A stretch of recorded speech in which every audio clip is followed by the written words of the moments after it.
Ayan. Sobrang init guys. Time check 11:42, mag-12 o'clock. Tulay na yata ito ng floodway, papuntang floodway. Sige ma'am.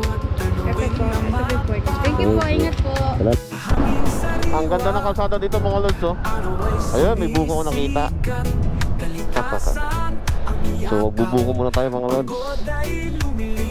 At tayo may bago dito guys, oh. So hindi pa nag-ooperate siguro to. Ang ganda guys, oh. Ang ganda ng lugar. Yan, yan. So yan, oh, may mga ano dito sa kanan. Ayan, oh. May swimming pool. Yan. Ayan, ang isa na puntahan at mga nililigaw din na dayo. Meron din dito isa pa, yung sa may Pinlock guys. Kita tayo doon sa may Pinlock Bridge at ito naman yung ano, ito naman yung Pinlock Port na dinadayo din ng mga tao. Yan, matagal na itong sikat guys, eh. Yan, oh, may Pinlock Falls, yan, oh, yung signboard na yan, makikita natin guys. Yung sa kaliwa, kakit na sa kanan. Uy, ganda ng signboard nila, oh. At mga cottages. Ayan, oh. Yan, ang dami guys, oh, naliligo ngayon dito, oh. O, diba? So, halos flow na rin guys. Ayan. Sobrang init guys. Time check 11:42, mag-12 o'clock. Ang travel natin. So nandito tayo ngayon sa pinagbuhatan. Pasig ba to? Yes. So gamit natin itong jersey ng Rina Riders Club, RRC. Ayan. So makapal siya, pero dahil sa sobrang init, ramdam ko pa rin. Nakaka-dehydrate. Kung mahina-hina ka dito, parang kukulaps ka, eh. Much better naka-open yung ating visor. Buti na nga lang dual visor yung gamit natin. Yan, thank you sa helmet ni ni Jelly, Red for Speed limited edition.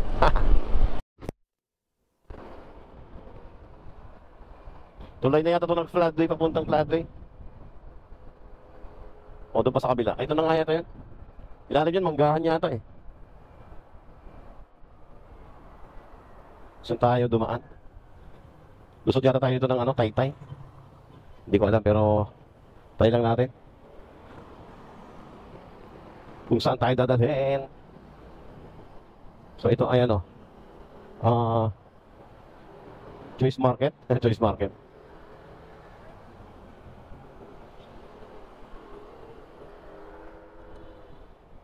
Grabe init.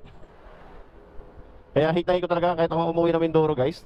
Hate na hate ko yung hate na hate ko yung pagbiyahe ng araw. Sobrang init talaga, eh. Mas gusto ko pang magbiyahe ng gabi.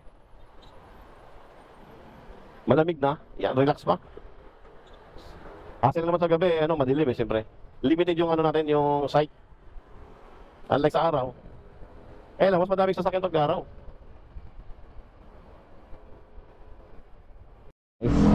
285. So dito guys sa sa Smart Fuel, sa may ano ba lugar to? Morong yata pa to.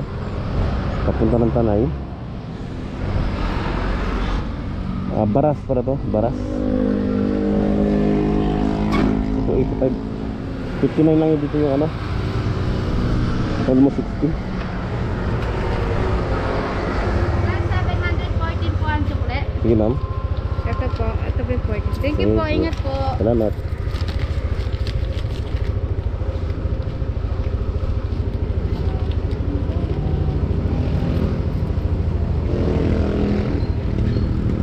Yes, tuloy tayo.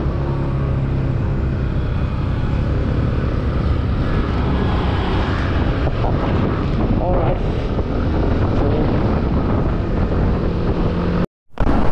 Ang ganda ng kalsada dito mga lods, oh.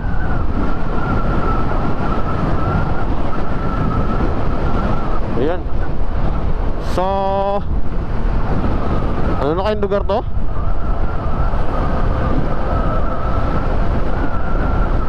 Parang gusto ko ulit magbuko. Yung maraming bukong hihigop tayo. Ayan. Ayun, may buko ko nakita. So magbubuko muna tayo mga lods. At tayo naiinitan na masyado. Dito muna tayo sa malilim.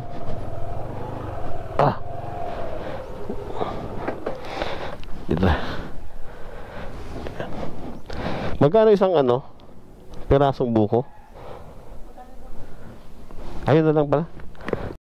May bago dito guys oh. So hindi pa nag-ooperate siguro to. Overlooking KM77 guys ito. Ayun oh. Taas. Bagong pistuhan ng mga riders. Kaya lang sa mga ganitong oras mainit doon sa part na yon. Unlike sa ibang mga pwesto dito, malilim.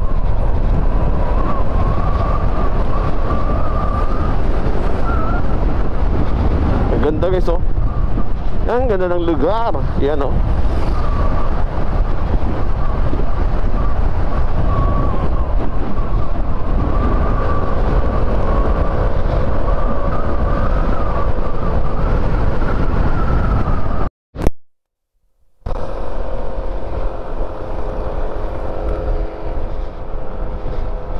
Ang sarap dito mag-drive. Puro pine tree guys oh.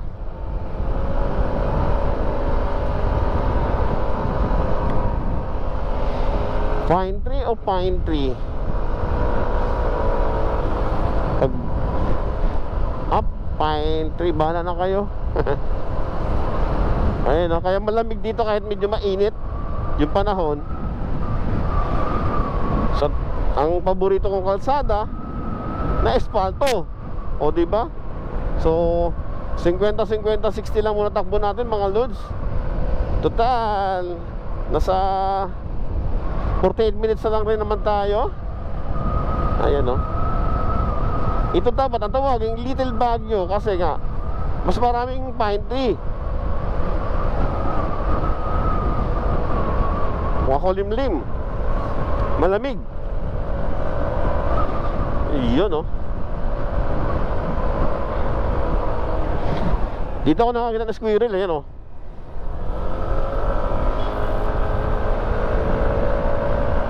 Aso pala.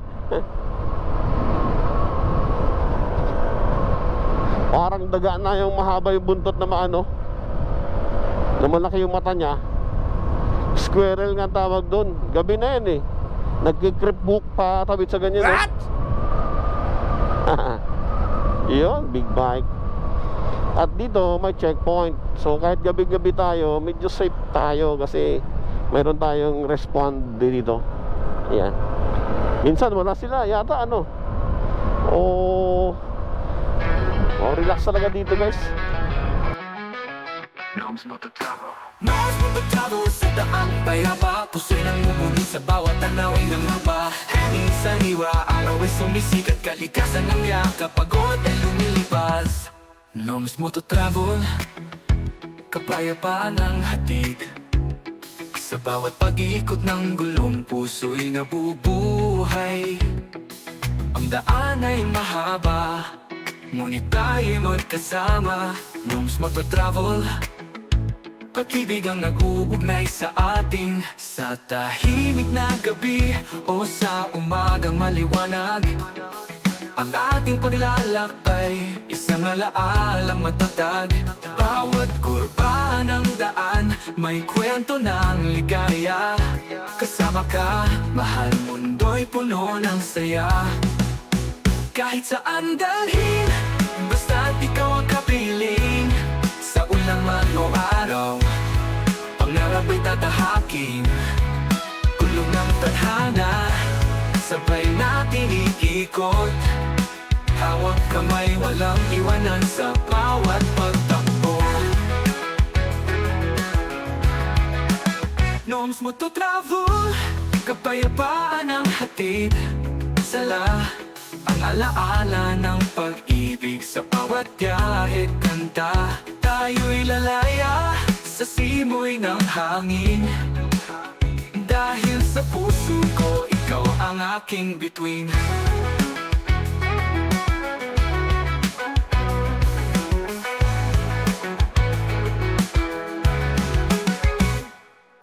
Nos mo pagkabong kapayapaan ng hatid sa bawat pag-ikot ng gulong. Puso'y nabubuhay, ang daan ay mahaba, ngunit tayo'y magkasama. Nos mo to bravo at pag-ibig ang nag-uugnay sa atin, sa tahimik na gabi o sa umaga maliwanag. Ang ating paglalakbay, isang alaalang matatag. Bawat kuba ng daan may kwento ng ikaya. Kasama ka, mahal mundo'y puno ng saya. Kahit saan dalhin, basta't ikaw ang kapiling. Sa ulan man o araw, pangarap ay tatahakin. Gulong ng tadhana, sabay nating iikot. Hawak kamay, walang iwanan sa bawat pagtakbo. Noms Moto Travel.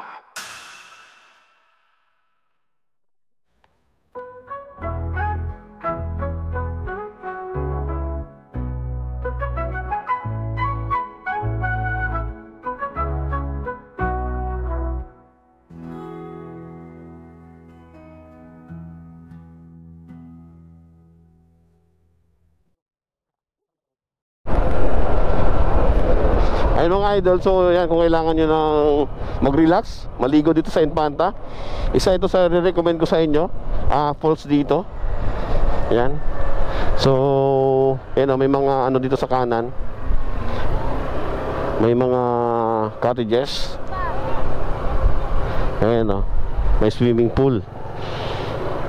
Ayan.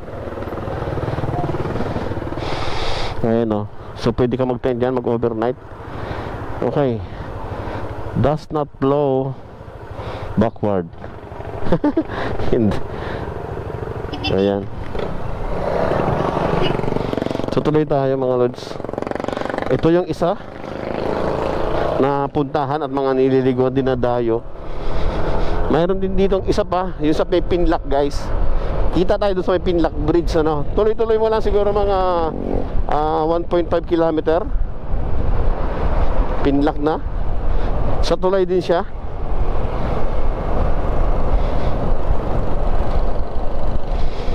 Yan, wag na natin patayin guys. Tibay din ang aking battery. Sana umabot tayo sa may ano. Amo natin siya, tidal niya. Saan galing to? Wala na. Ginawa niya na yan. Ginawa niya na yung ginawa niya ng helmet yung ano, basket eh oh. Ang init naman kasi talaga.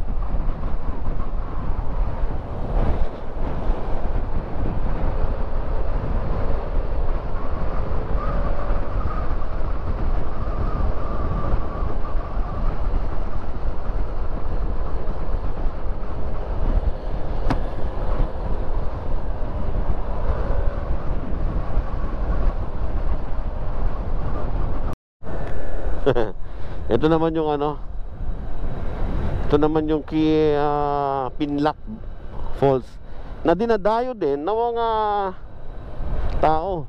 Yan, matagal na itong sikat guys eh. Yan o, may Pinlac Falls yan o, yung signboard na yan, makikita natin guys. Yan sa kaliwa, paakit yan sa kanan. Uy, ganda ng signboard nila o. Yan o, Pinlac Falls, oh ganda. Yan. Tapos dito sa unahan, dyan, hindi ko pa naakit yan guys eh. Ayan. So nakita naman natin sa ano no. Ito sa isang mahabang ano tulay na to. Dito sa may kanan, dyan sa may kung saan may mga nakaparking na motor, mayroon naman dyang falls guys at mga cottages. Ayan oh. Yan ang dami guys, oh, naliligo ngayon dito oh. O diba? Halos punong-puno na rin guys. Talagang nililinis nila sunod-sunod kada may umalis, no? Yan, free flowing po yan. Galing yan ng natural, ano na yan, natural na galing sa bundok talaga yung ano. Ayan yung mga isa sa mga dinadayo dito, guys. Kung kayo ay naghahanap ng mapupuntahan dito sa Infanta, may pinakamaraming liguan, mapadagat man o falls or ilog. Tidalya. Si Ate Dalia pala yung nakasabay ko kanina na naka NMAX. Kaya pala namumukhaan ko to eh.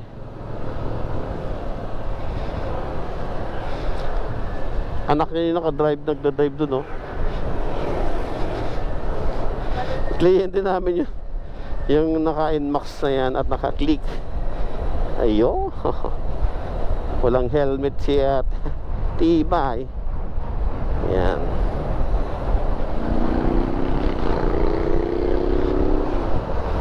Alright, tuloy tayo doon sa sinasabi kong ano, guys, KM3 naliguan, no. Kita kids, may isa pa dito, guys, sa unahan. So hatiin na lang natin yung ating battery kasi kanina pa to. Tibay din ng battery, guys, natin na nabili, guys, no. Kanina pa tayo nagsushoot, buhay na buhay pa rin. Yung kulay dilaw ng Teresin. Ayan. Dito, mayroon pa dati dito Hidden Paradise naman na ano, na liguan din. Kailan paakit pa yun. Ito bagong gawa lang to, guys, oh. Pero pinaano na rin ng ano, ang dami na rin naliligo dahil nga nagkakaubusan ng pesto. Ayun, oh, free flowing na rin, oh. Talagang dinudumog na rin, guys. O, di ba? Talagang dahil summer ngayon, gumawa ka na lang dito ng liguan, talagang dudumugin, guys, eh. Ito yung sinasabi ko, Hidden Paradise. Ayan, aakit ka dyan. So pero I think, tingnan natin, guys. Amo na rin siya, Tidalya. Saan yung galing to? Wala na. Ginawa niya na yung ginawa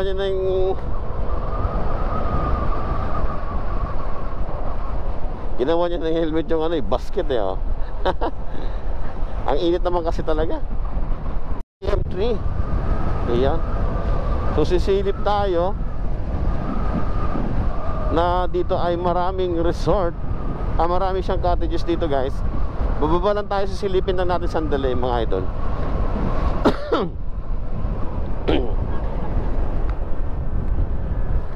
Dito sa may ano, sementado. Ayan. Sisilip lang tayo dito. Na dito talaga ay maraming resort. Ayan. Sisilip tayo, mga loads. At medyo rough road dito. Actually, nakaligo na kami dito noong last week. Ngayon, papakita ko na sa inyo, guys. At kung sakali kayo ay naghahanap ng mura dito, guys, yung cottage dito, guys, ay 600. Kung umaga kayo papasok, ang check out time dito alas 10 ng gabi. Pero kung mag-overnight po tayo gamit ang ano nila, mayroon po dito 1,200, no? Ayan. Sisilip tayo yan, oh, guys, oh. Nakikita nyo ba, guys? Ang daming cottage dito. Yan, oh. Iikot-ikot ka lang dyan. Yan, oh. Punong-puno yan, guys, mga lods. O, diba? Ganitong oras din kami pumunta dito, naubusan kami, nagkakaubusan ng cottage dito, mga lods. Ayan. May mga floating din dito, guys. Ayan, oh. Diba? Ang dami niyan, guys. So malinaw din siya. Ito yung tinatawag na Agos River, mga lods, ha. So yan, sa mga gusto, maging kahit taga Manila kayo, dayuhin nyo dito. Pwede mag-overnight dito, pwedeng maggamit ng tent, pwedeng gumamit ng floating cottage. At mayroon din sila ditong ano, yung kayak na tinatawag, yung parang balsa. So mayroon doon na yung clear na ginagamit nila dito, 100 pesos per 15 minutes. Pero mayroon naman dito 200 naman, yung may kulay-kulay, isang oras 200. So kayo nang bahala. Okay, guys. So dito nagre-range ang cottage dito nila, guys, ay 600. Depende sa design, ano. Yung may mga watawat dyan banda sa unahan. Okay, guys, tuloy tayo. At dinaan ko lang kayo at magkaroon kayo ng idea, you know. Talaga naman, walang mahirap, walang mayaman. Kung gusto mo mag-swimming dito, free. Kasi dito nagkakaubusan na rin. Marami pa guys. Kung gusto nyo dagat, mayroon din dagat. Kung gusto mo, tama ba yung nilabasan natin dito? Ayun. Kung saan na lang tayo sumusuot mga idol, you know. Yun. Right. Passing through lang tayo. At nataba ko dito, mayroon doon isang, doon banda sa unahan, sa may kung kakanan ka, mayroon babaan doon. Dahil private. Ayan guys, oh, Princess Lar. Ayan, floating cottage, oh. Noms Moto Travel.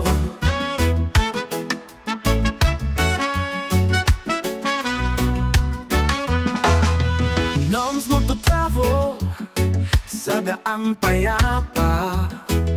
Puso'y nakunguni sa bawat tanawin ng mapa. Hangin sariwa, araw ay sumisikat. Kalikasan ang yakap, pagod ay lumilipas. Noms Moto Travel, kapayapaan ng hatid. Sa bawat patikot ng gulong, puso'y nabubuhay. Ang daan ay mahaba, ngunit tayo'y magkasama.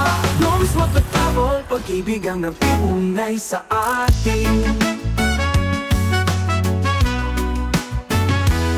Sa tahimik na gabi o sa umagang maliwanag, ang ating paglalakbay, isang alaala